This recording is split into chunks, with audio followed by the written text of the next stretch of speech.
ആറന്മുളയിലേക്ക് പോകാം. ആറന്മുളയിലെ സ്ഥാനാർത്ഥി നിർണയം UDFന് കീറാമുട്ടിയാവുകയാണ്. മണ്ഡലത്തിൽ അബിൻ വർക്കിക്കാണ് കൂടുതൽ സാധ്യത. എന്നാൽ അബിനെ മത്സരിപ്പിക്കരുതെന്ന നിലപാടിലാണ് ഒരു വിഭാഗം. ജില്ലയ്ക്ക് പുറത്തു നിന്നുള്ളവരെ വേണ്ട എന്നാണ് ചിലരുടെ അഭിപ്രായം. പി മോഹൻ രാജ, പഴകുളം മധു, വിജയ് ഇന്ദുചൂടൻ, അനീഷ് വരിക്കണ്ണാമല, എ സുരേഷ് കുമാർ എന്നിവരുടെ പേരും ചർച്ചയിലുണ്ട്.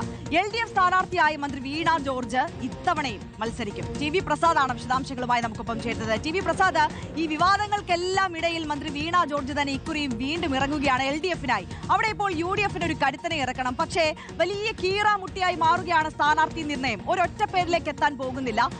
പുതുമുഖമായിട്ടുള്ള യുവമുഖമായിട്ടുള്ള അബിൻ വർക്കി എന്നുള്ള പേര് ഉയർത്തി കാണിക്കുമ്പോൾ വലിയ വിമർശനങ്ങളും വിവാദങ്ങളും ഉയർന്നു വരുന്നു. അത് ജില്ലയിലെ തന്നെ മുതിർന്ന നേതാക്കൾ തന്നെ ആ സീറ്റ് ആവശ്യപ്പെട്ട് രംഗത്തേക്ക് എത്തുമ്പോൾ പ്രാദേശികമായി വലിയ തിരിച്ചടി അല്ലെങ്കിൽ വലിയ വെല്ലുവിളിയുണ്ട് അബിൻ വർക്കിക്ക്. ഈ ഘട്ടത്തിൽ ഈ പ്രശ്നങ്ങൾ അബിൻ വർക്കിയുടെ കന്നി അംഗത്തിന് തടസ്സമാകുമെന്ന് കരുതണമോ TV പ്രസാദ്?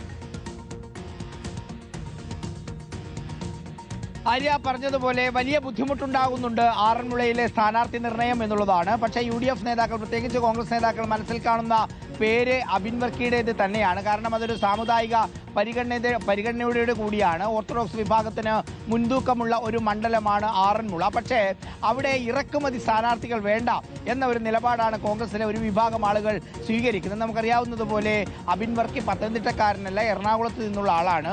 അതുകൊണ്ട് തന്നെ മറ്റ് ജില്ലയിൽ നിന്നുള്ളൊരു ഇറക്കുമതി ആറന്മുള മണ്ഡലത്തിൽ ആവശ്യമില്ല എന്ന് പറഞ്ഞുകൊണ്ടാണ് മുന്നോട്ട് പോകുന്നത്. അങ്ങനെ മുന്നോട്ട് കൊണ്ടുപോകാൻ അവർ ലക്ഷ്യമിടുന്നത് അത് അബിൻ വർക്കി വരരുത് എന്നുള്ളത് കൊണ്ടാണ്. അതിനിടയിൽ അബിൻ വർക്കിക്കെതിരെ ചെറിയ പോസ്റ്റർ പ്രചരണങ്ങളും എല്ലാം നടന്നു. പക്ഷേ ഇപ്പോഴും കൂടുതൽ സാധ്യത അബിൻ വർക്കിക്കാണെങ്കിൽ പോലും നേരത്തെ പറഞ്ഞ പേരുകാർ വളരെ സജീവമായി മണ്ഡലത്തിലുണ്ട് എന്നതാണ്.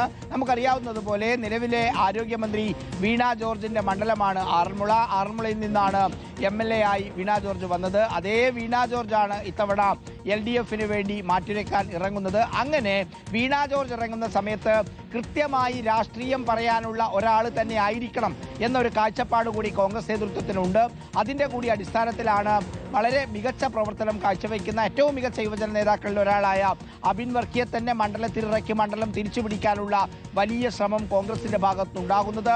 അങ്ങനെ ശ്രമം നടത്തുമ്പോഴാണ് മറ്റു പേരുകാർ കൂടി വന്ന് വലിയ തോതിലുള്ള ഭിന്നിപ്പ് ജില്ലയിൽ ഉണ്ടാക്കാൻ ശ്രമിക്കുന്നത്.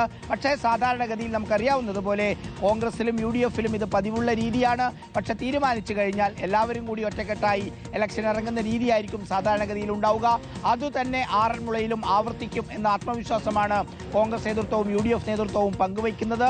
അങ്ങനെ ആറന്മുളയിൽ വീണ ജോർജിനെതിരെ പൊരുതാൻ അബിൻ വർക്കി ഇറങ്ങുന്നു എന്നതാണ് ഏറ്റവും ഒടുവിലും കിട്ടുന്ന സാധ്യതകൾ. അതിനെതിരെയാണ് മുറുമുറുപ്പ് ഉയരുന്നതും. അതെ, പ്രാദേശിക നേതൃത്വം ഉയർത്തുന്ന വെല്ലുവിളികൾക്കിടയിലും അബിൻ വർക്കി തന്നെ UDF സ്ഥാനാർത്ഥിയാകുമെന്നുള്ള സൂചനകളാണ് ലഭിക്കുന്നത്. TV പ്രസാദാണ് വിശദാംശങ്ങൾ നൽകിയത്.